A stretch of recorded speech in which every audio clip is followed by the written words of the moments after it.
Kate. Good evening everyone and welcome. My name is Rhonda Gallen Pride, and on behalf of the John Hansard Gallery I'm delighted to introduce Mikhail Karikis on the occasion of British Art Show 8 in Southampton. Mikhail was born in Thessaloniki, Greece, and lives and works in London. He studied architecture in London at the Bartlett School, UCL, and completed his MA and PhD at the Slade School of Art. To name but a few of his exhibitions and accomplishments, Mikhail has exhibited at the Whitstable Biennale in 2010, the Venice Biennale in 2011, and was nominated for the Daiwa Art Prize in 2015, and more recently has been nominated for the Film London Jarman Award. Mikhail's interdisciplinary practice encompasses video, installation, music and performance. Using film as a way to contain, capture, document and explore auditory culture, he explores the role of sound and the human voice in creating a sense of collectivity and political agency, and frequently collaborates with communities whose way of life challenges the mainstream. Mikhail's piece in British Art Show 8, Children of Unquiet, can be seen at Southampton City Art Gallery. As part of the Strategic Touring Fund part of British Art Show 8, Mikhail has also been working with JohnHansardGallery students from the Polygon School in Southampton on a new project exploring the geothermal plant. It is anticipated that this work will be showcased in the British Art Show 8 Mobile Symposium, hopefully on the 30th of November, and please look out for details of that on the British Art Show 8 website. However, without any further delay, I'll pass the floor over to Mikhail. Thank you very much. I can't believe you did all that research to find out where I was born. Thanks very much for coming tonight. It's getting dark. It's that time of the year when nights are getting longer, and very soon the clocks are changing as well. I'm not sure how many of you have seen the work that is part of the British Art Show, the video, but I decided not to show it tonight, but instead to concentrate on the entire project. Most people are familiar with my videos because these are the works that usually circulate. They are screened or they are installed.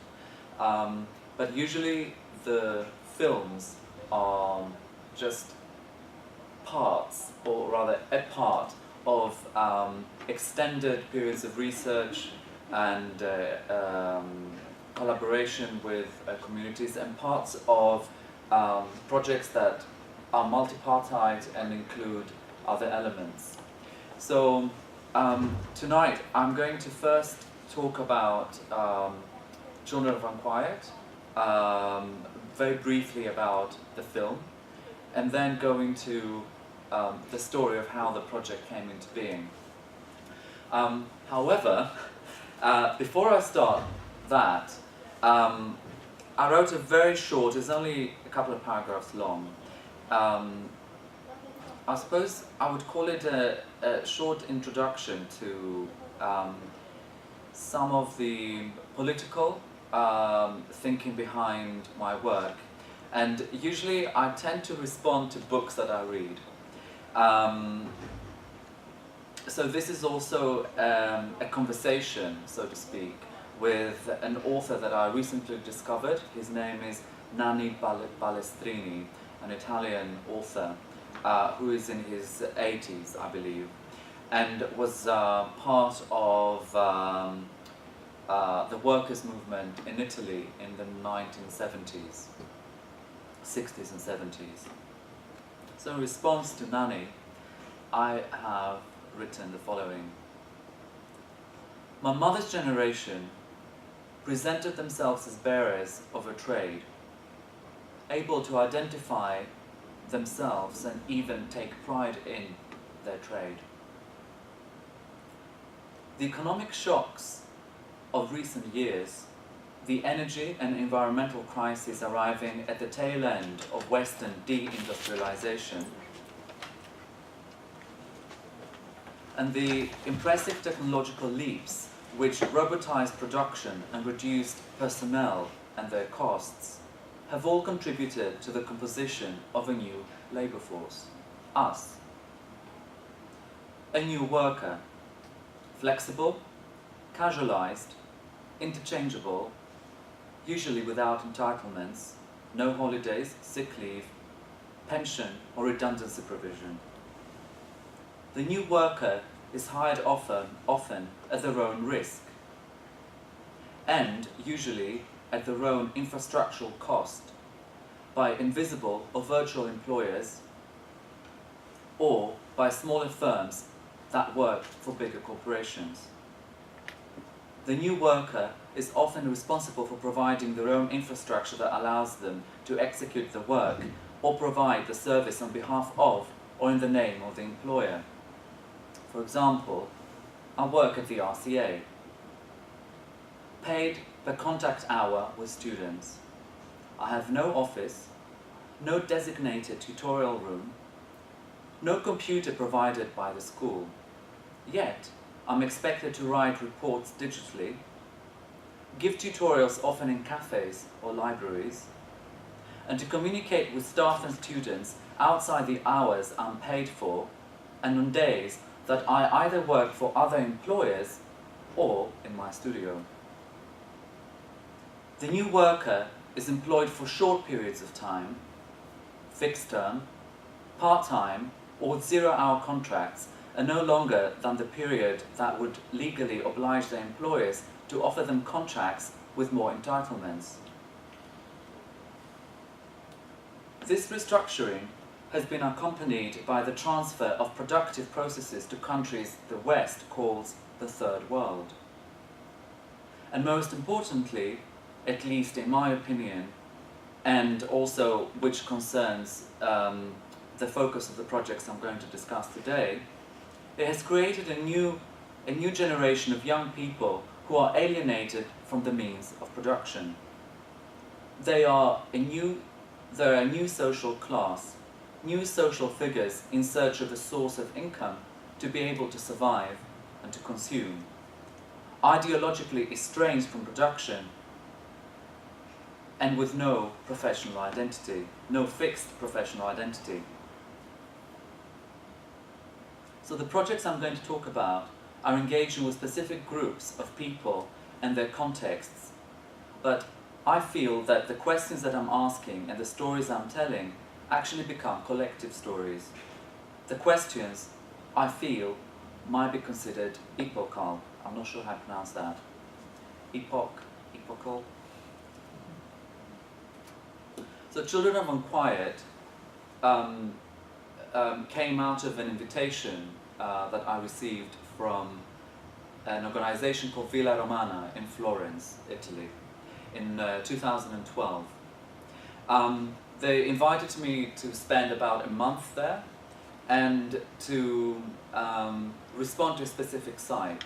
The given site is called the Devil's Valley, which is in Tuscany. And I know that when I usually mention the word Tuscany, most people think green hills, beautiful olive trees, and probably a palazzo, somewhere a castle in the background. Something that is probably reminds us of a Botticelli painting. However, as you probably have seen also in the video, the Tuscany that the project is engaging with is very, very different. So I'll say a couple of things about that particular site. What intrigued me about that site is, first of all, its connection with legend. Because of its geothermal phenomena, the geothermal nature, it was connected with the devil, with hell. Something that was, I suppose, what's the word? I suppose became confirmed, and it was then passed on to future generations through Dante, who wrote his Inferno after he visited the Devil's Valley and drew inspirations to write descriptions of hell in his Inferno from that particular site. At the same time, however, the site is the place where, at the beginning of last century, the very first geothermal power plant in the world was also built. One would think that that geothermal power plants the first one would be probably in Iceland or in Japan. However, it was in Italy, and that is a really incredible legacy because they invented a new technology which provides energy, provides electricity in a sustainable, in a green way. So I knew the first part of the story around the Devil's Valley, the area called the Devil's Valley, the one that concerned mythology and Dante. And in my research, I found that there is a film, the very first feature film that was made in Italy was Dante's Inferno. So Dante's Inferno was made in I think in 1912, 1911. Sorry, 1911. And at that point, I guess the idea of that there is a single director of a film maybe didn't apply. Actually, there are about 10 different people who worked on it. But even now there are some images that you would recognize from that particular film because it employed a lot of, for the time, a lot of avant-garde techniques of layering, superimposing, creating different kind of theatrical effects which on screen give you the sense that someone is decapitated or is transparent. A lot of different kind of filmic techniques. However, since it was created in 1911, as you can imagine, it was silent because the sound technologies were not advanced enough at that level, at that point. So the idea that I had for the first phase of the project, in response to the residence invitation, was to create a soundtrack for the first feature film made in Italy of Dante's Inferno. And in order to do that, I decided to visit the site and create kind of environmental recordings of what I thought that perhaps Dante heard how many centuries ago, in whatever, 1400s. So indeed that's what I did. I visited the place and I created, I made a lot of recordings. But of course, in addition to the geothermal sounds that are recorded and subterranean sounds that are recorded, there are a lot of industrial sounds, particularly hums, a lot of different kinds of drones and hums that the power plant is producing. So out of that came several things. The work that at that phase was called 102 Years Out of Sync, meaning, and the title alludes to the fact that the image was created 102 years before the sound that I created in 2000 and what if it was 13 or 12, 13.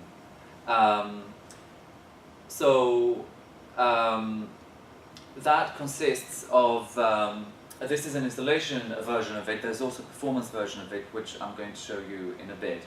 So it consists of a double record of these quite amazing soundscapes, and it's a double record because there is a narrative which talks about sound and noise and how actually I'm referring to ideas by someone called Murray Schafer, who invented the term acoustic ecology. What acoustic ecology is, it's a way of understanding human evolution and the environmental changes through sound. What is that? If I give you an example, if we listen to recordings of the centre of London made 100 years ago, they would be very different to recordings of the same location today. So by noticing how the the soundscape of a specific location has changed, we are able to assess the environmental changes that have taken place, the technological advancements that have taken place, population changes, so on and so forth. So inspired by these ideas, I created these two records that present the kind of history of that place through a sonic perspective. And some of the narrative, there is some kind of spoken word, and it appears in two languages. That's why it's two records. So one of them is in English and the other one is in Italian. So the installation version has some of the text also projected. So we see, so I'm going to go back to the previous image. So we see the record player with the two records, a big poster or wallpaper of the interior of the first cooling tower of the power plant, and then on the other side of the same room we see some of that text, which, for those of you who might be sitting far, it says, "This noise was composing a new world," referring to the completely new soundscape of the power plant. If you can imagine something that had never been done before, a form of industry that had never existed before was generating new sounds. But that particular sound was composing industrial capitalism, I guess, and a world of electricity. Then I'm moving on to a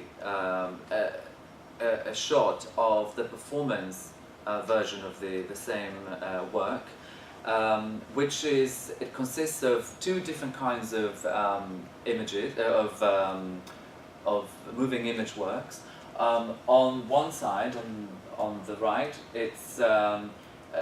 there are sections of the archival film, the 1911 film, and on the left, contemporary footage of the same area. Whilst I'm DJing live with geothermal sounds, and I'm providing some of the narrative.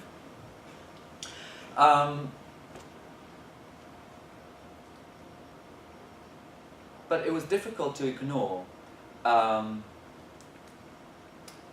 other dimensions of that particular site, namely the 5 abandoned workers' villages that are surrounding the power plant.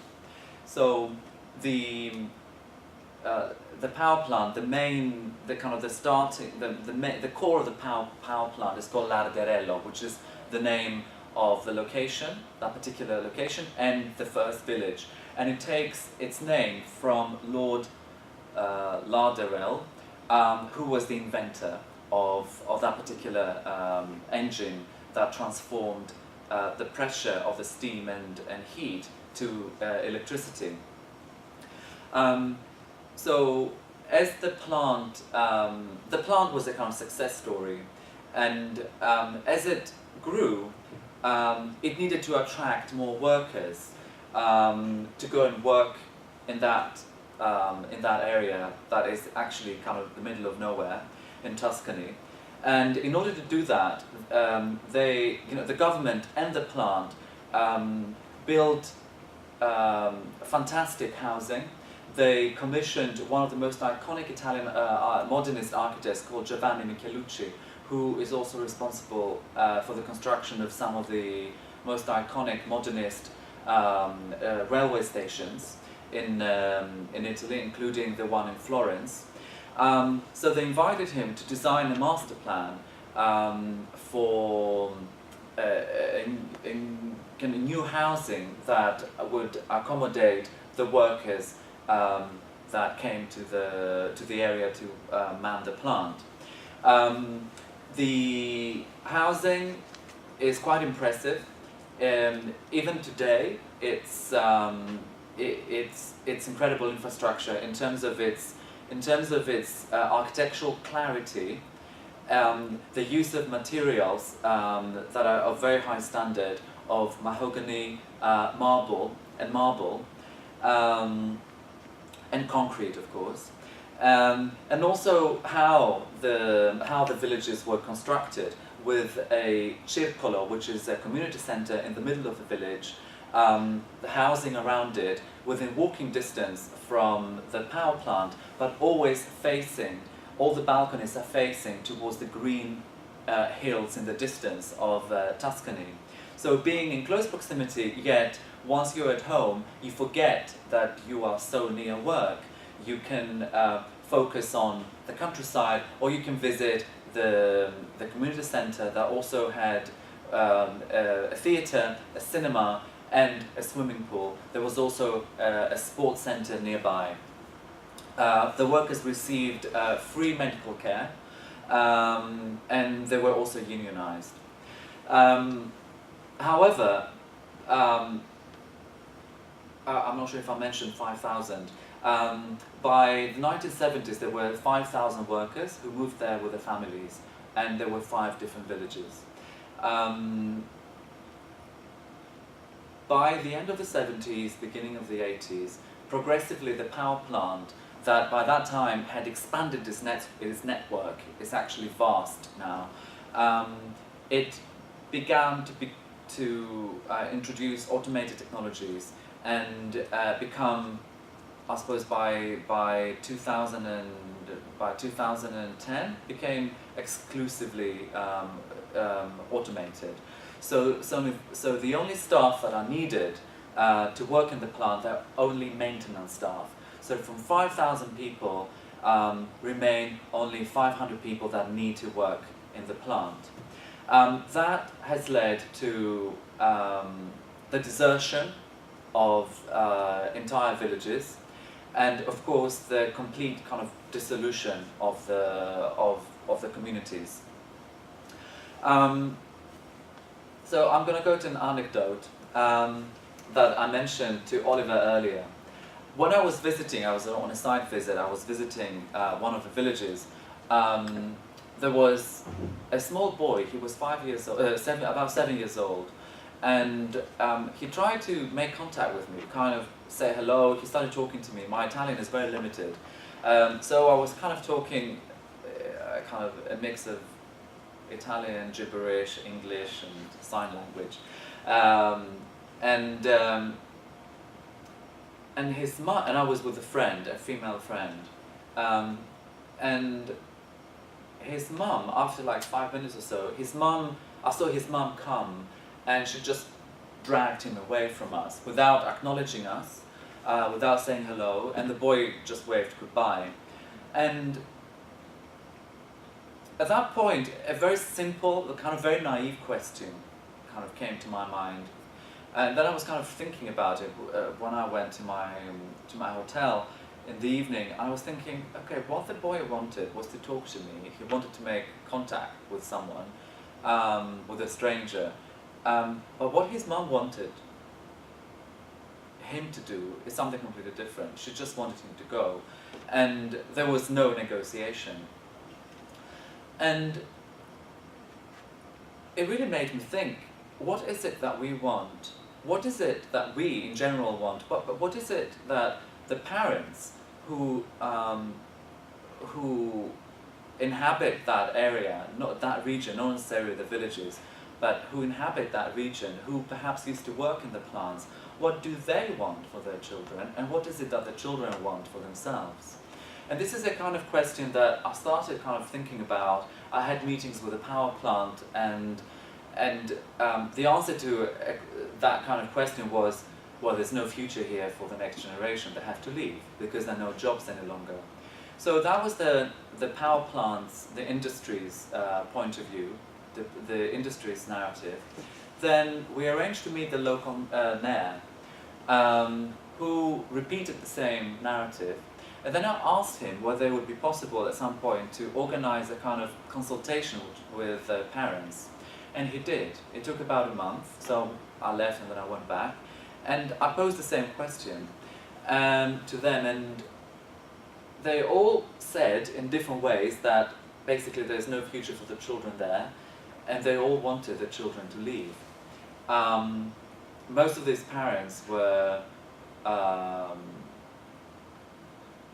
people who used to work in the plant and that had to move away. So then I thought, okay, how about the children? Those that they're the only ones that actually have not been asked, and in a way they don't have any political voice. So we organized, again, I'm shrinking the whole narrative, but I mean all of this took quite a long time. So we organized a series of workshops with children of families who used to work in the plant. And that was not the first question I asked them. The first thing we did was we presented a PowerPoint presentation. I say we, but actually it wasn't me. I connected with a former worker from the plant who is a geologist. He is in his mid-80s now, and I asked him to create a very, well, I created it for him, a very simple PowerPoint presentation that explains through images to the children the connection between the land, the power plant, and the villages. How the geothermal land gave birth to that industry, how the industry gave birth to the villages, and why the villages are now abandoned. So in very simple terms, he explained that the children were between 7 and 11 years old. And then we organized a tour. We took a school bus and we went to some of these abandoned villages, which the children are not usually allowed to visit because they're kind of a bit dangerous, I guess, with walls falling and all that. So the Augusto, who is the older man, gave a tour to the children, and they were absolutely fascinated. They were taking photographs, they were making drawings, they had a lot of questions. They started imagining different things, that the place is haunted, but also they started thinking that, well, they started realizing that there is infrastructure. There are walls and there are rooms and there are drawers. In some cases, some of the apartments are fully furnished. So they started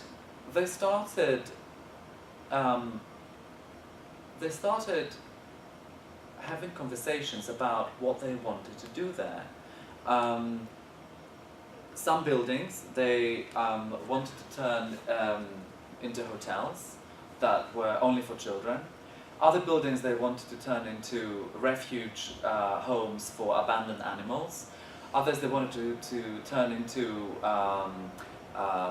dance halls just for children. Just a lot of different kinds of ideas. So then I told them, hold your ideas and let's go back to school. And let's write some of them, let's draw others. So out of that workshop came a series of drawings in which the children imagined the future of that place. And then what we did with these drawings was to position them, to install them in some of the buildings, the abandoned buildings that the drawings refer to. So I'm just going to go through some of these with you.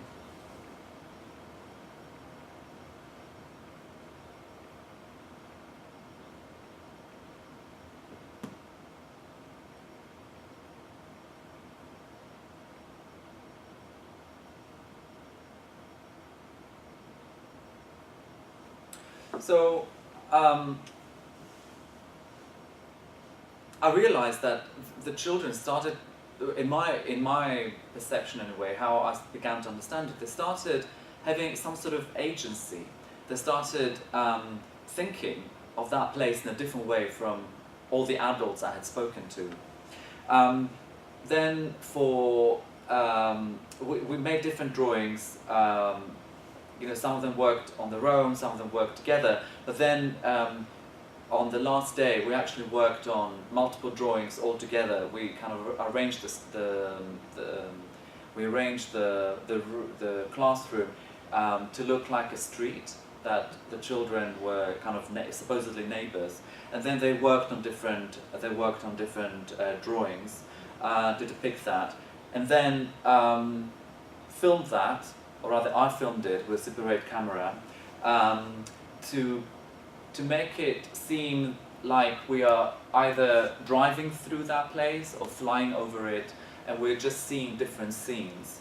I'm going to show you a clip of the Super 8 film. Maybe I think it's 142, which is from there on, is kind of my favorite. So from here on, actually, is it possible to turn the light down a little bit? Yeah, I suppose it's, this is the lighting. It only changes that, and this is.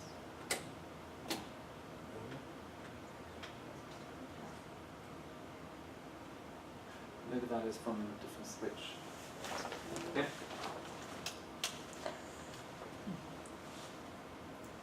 Yeah, that's it. So if you can switch the back off, or 10%.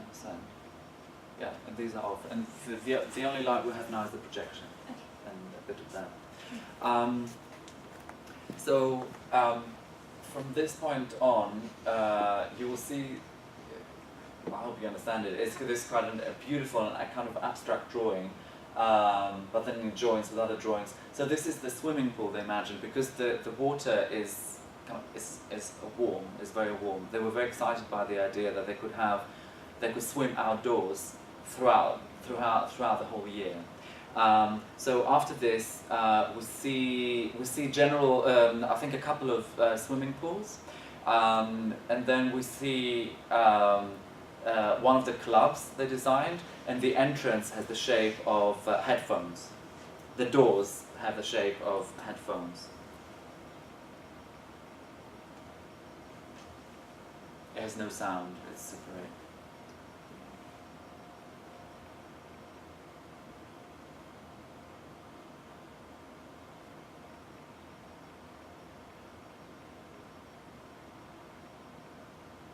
So this is the third pool.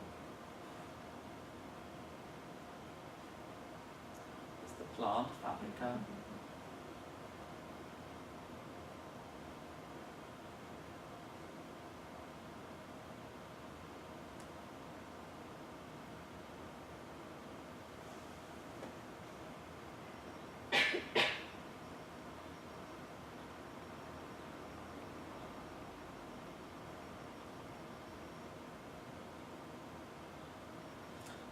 This is the music, and these are the doors.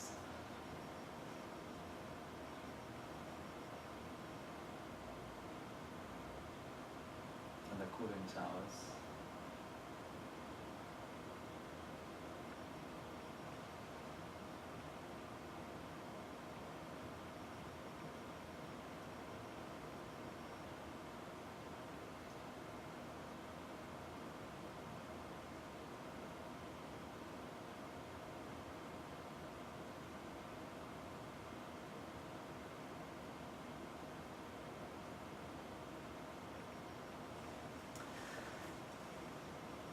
So this work is exhibited on a moviola.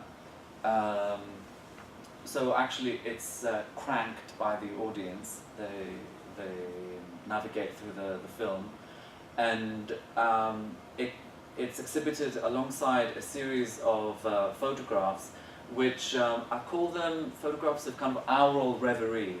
So on the one hand, we have the film that is suggestive of the future, and on the other hand, we have the children at different states of kind of imagining, either sleeping or listening to something with their eyes closed, kind of suggesting this kind of the imaginary. So when when this phase of the project finished, I asked them, so how many of you are thinking of staying or leaving? What do you think about your future? and not a single child said that they wanted to leave. And I'm not deluded. I don't think that this is something that they're going to stick to. But what their answer revealed to me was that the project, that engagement had done something.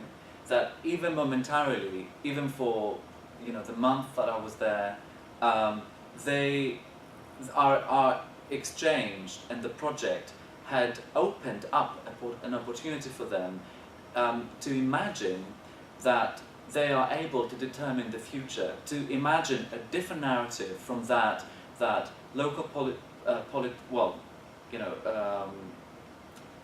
the political narrative, the industrial narrative, and the narrative of the previous generation is passing on to them. So far I've been talking to you for about half an hour about this project, and I'm not the kind that would usually create kind of archival displays of information. I'll have very long texts about the project. And I definitely wanted the project and some of the history of that particular place to be reactivated and somehow communicated to the children without them having to read extensively. So I decided to create a board game, which took about 7 months because it's something I had never done before, and I worked briefly with a games designer. I built a board game which delivers some of that information, but it does it in an interactive way. And 2 players or two teams are engaged in, I suppose, reactivating some of the decision-making processes that have led to the state that the site is at the moment. The board game has different zones, and these are like energy zones, zone 1, 2, and 3, that correspond to different temperatures, and there are different sources of energy, and they have to do, it's a very simple task. The starting task is very, very simple. They have to build a network of pipes, because this is what also happens there, a network of pipes to connect the different points of energy, and then once they reach a point of energy, they have to Sorry, late. Once they reach a point of energy, they have to pick different cards which appear here. This is just an example of them, and the cards have archival images that I collected through my research and interviews with locals, and they're about different historical moments of that place. I'm going to go back a slide. I think this is the back. No, this is the back. And there are people involved. There are workers involved. So they have, for the building, for the construction of the network, they need workers. They need workers to make that happen, and also they need workers to populate the villages. So as the game progresses, the board game progresses, you become responsible. I suppose you have to take quite important decisions about investing, about modernizing, about dismissing people. But there is a kind of paradox. It's not like Monopoly. There's a kind of paradox in the game that the winner is also the kind of loser. The richer you become, and the more you're driven by the ambition to grow the industry at the expense of the local community, there are consequences. So actually, then you need to go back to the cards and think, okay, is there any other alternative? So there are different kinds of. I'm going to go to this one. So there are, so as the cards, and again it's bilingual, it's, usually I display, one language is always English, and the other one the local language wherever the project is exhibited. So as the cards progress, they move from the past to the present to the future. Yeah, so this is the board game. And then you can see how there is how it's usually displayed in the context of the photographic series, where we see the drawings the children made of how they imagine the village in the future. So this gives a more comprehensive, I suppose, picture of the entire project and what it consists of. So I have about 5 minutes. And I'm going to talk to you very briefly about my most recent project. I'm still finishing it. I have completed one part of it, which is a film. I worked in Kent, on the Isle of Grain. For those of you who don't know where it is the northeast, I suppose, tip of Kent, which is a heavily industrialized zone. And there is a village, the village of Grain, which I suppose it's surrounded by industry and water. There is a similar narrative to that of the Devil's Valley in Italy, where I made Children of Unquiet, in that there used to be a BP oil refinery plant, there used to be a lot of other industries that are shrinking, a lot of people have lost their jobs. There is another common feature, I guess, which is the remoteness of the actual place. Although it's very near London, it's about, I don't know how many miles, but it's not far from London. It's maybe by car a couple of hours, by train less, but it's, that particular village is bypassed by the transport network. The nearest train station is about 40 minutes away by car. There is only one bus an hour. The last one is at 6 in the evening. There is hardly any mobile telephony. There's only one street where the mobile works. So there's also, it's the same with the internet. There's no high school. There's one pub. There is no youth center. There is very little for young people to do. And I found out summer 2015, I found that there is, that young people organize raves. So I was very interested in that. I'm interested in kind of subcultures, sound subcultures, and how young people, connect with them. So I decided to visit, and I got lost in the green, where it's somewhere. I was looking for the rave site, but I couldn't find it. And I bumped into 3 young guys, and I told them that I'm lost, I'm looking for the rave site. They told me, we are the ones who organize it, we can show you. So this is what they did, and then we kind of connected, we kept in touch, and they invited me to film their rave in July 2015. I went to do that, the rave started, but then we had police sirens, it was raided by the police, who issued a dispersal order and really treated the teenagers like criminals. So they were upset, they were devastated, I was very upset. Usually I don't take sides, and usually as an artist I try to remain neutral in a situation that I'm observing. But given the fact that I was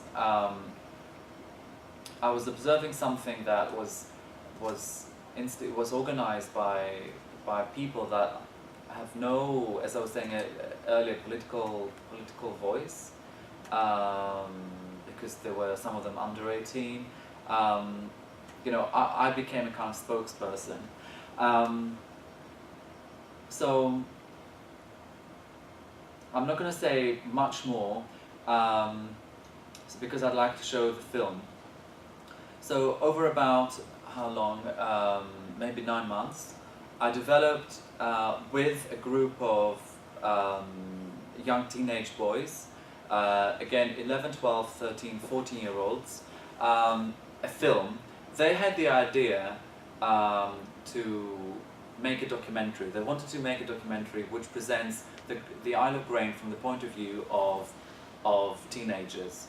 And when I asked them to show me their favorite films, they went on YouTube and showed me music videos. And I said, okay, well, let's try to do that. Let's try to create a documentary which actually is a music video. And what would that be like? So in this project, I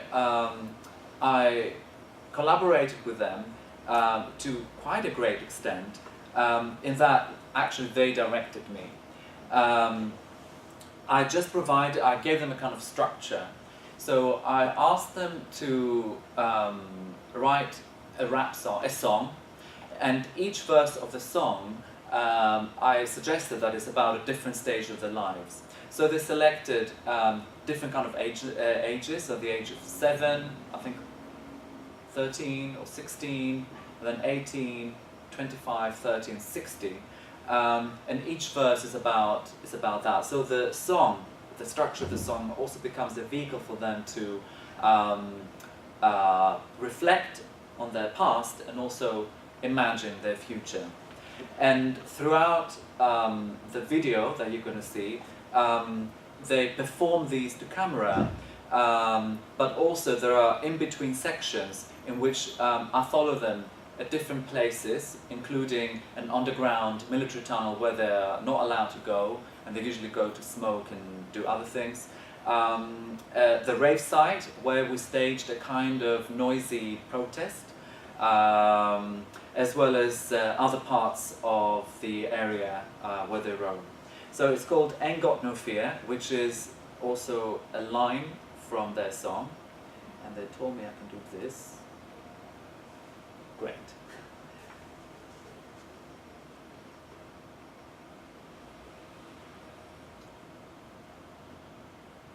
And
Once I was 7 years old, I moved house, the other was sold. Went to a village, the Isle of Grain, there's very little crime and hardly any pain. Had to listen, stay at the boat, crack into little bit, say you're bold. What's been done? What's been done? What are we gonna do? What are we gonna do? Are we gonna stay? Are we gonna move? Now I'm down to have clothes in school, get a good job. Big too cool, big too cool.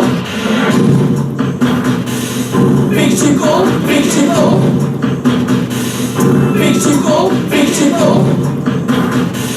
Big too cool, big too cool.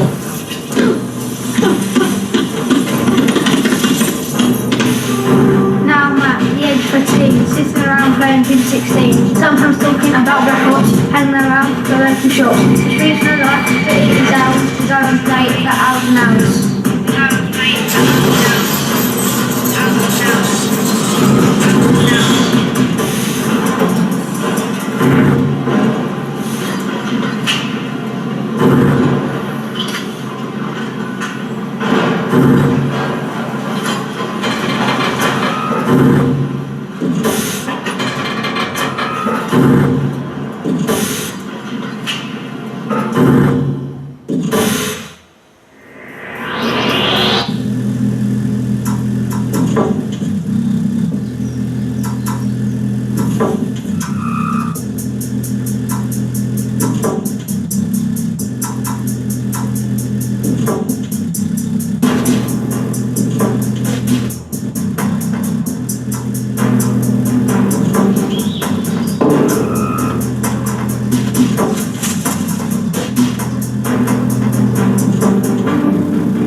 in my 25th year. I'm a cadet, ain't got no fear. Flying bullets is all I hear, fearing that my end is near.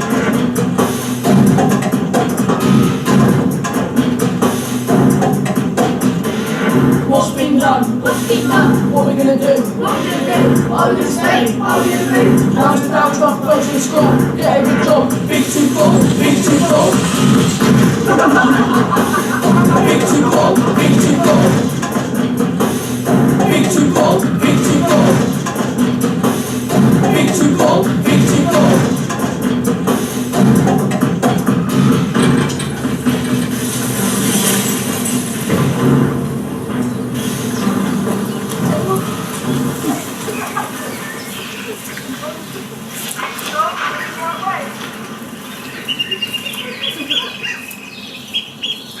I got the right chicks going the old time. You just run! I'll catch you. What's the thing now you can do? You'll bite your bollocks off, hurt me. Wait, run, I'll catch you.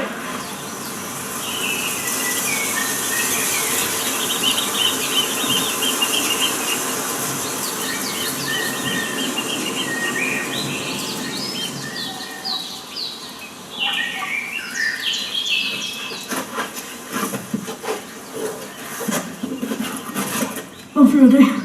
I love you too.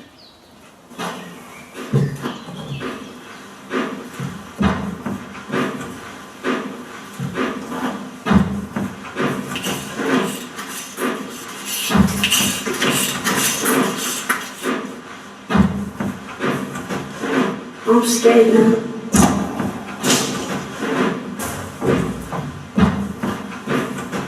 It's all blood.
Thank you.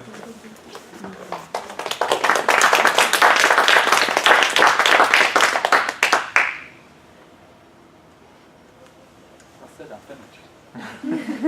I'm finished.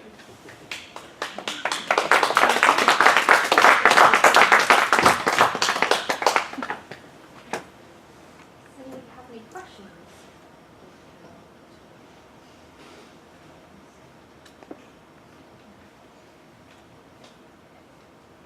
Shall I turn these lights on? Sorry. I have to work. We have to hold it, you said.